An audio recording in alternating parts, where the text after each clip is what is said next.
थेट जाऊया, सुप्रिया सुळे बोलतायत.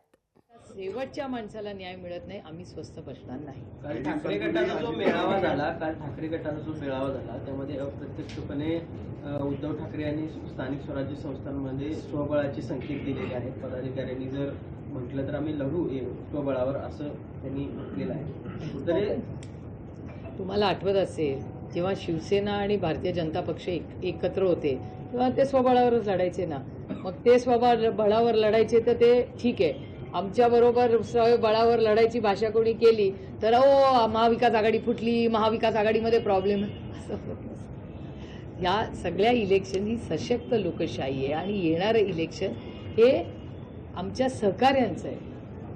त्याच्यामुळे आमचे सहकारी आणि आम्ही सगळे एकत्र मिळून ठरवू की काय फॉर्म्युला असेल तो. त्याच्यामुळे कळेल काही दिवसात. आणि अर्थातच प्रत्येक पदाधिकाऱ्याला वाटत असतं की आपण इलेक्शन लढावं, त्याच्यात गैर काय. परदेशात स्थायिक झालेले विद्यार्थी वगैरे असतील, ते कुठं क्रायसिसमध्ये असतील, त्यावेळी तुम्ही मदतीला येता परराष्ट्र खात्याशी. परंतु आता जे डोनाल्ड ट्रम्प सत्तेवर आल्यानंतर एक धास्ती निर्माण झाली आहे की आपल्याला आपल्या देशातून अमेरिकेतून वापस जावं लागेल भारतामध्ये.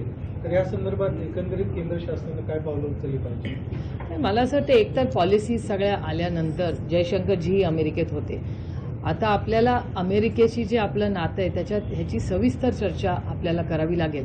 ह्याच्यात दोन बिंदू आहेत. एक तर इकॉनॉमी, म्हणजे डॉलर जितका जास्त स्ट्रेंथन होईल तितकं इथून जाण्याला शिक्षणही महाग होणार आहे आणि बऱ्याच गोष्टी महाग होणार आहेत पुढच्या काही दिवसामध्ये. कारण का ऑइलच्या मध्ये पण आपण डॉलरमध्ये विकत घेतो, त्याच्यामुळे तेही महागाई सगळी वाढणार आहे. तो एक भाग झाला ह्याचा.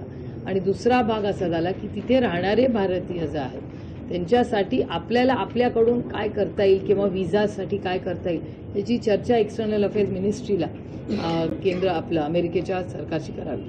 छगन भुजबळ एका बाजूला अजितदादांसंदर्भात उघडपणे नाराजी व्यक्त करत आहेत, पण दुसऱ्या बाजूला आज अमित शहाचा जो दौरा आहे त्यामध्ये अनेक ठिकाणी ते व्यासपीठ सुद्धा शेअर करतात. काय त्यांना नेमकं सांगतात?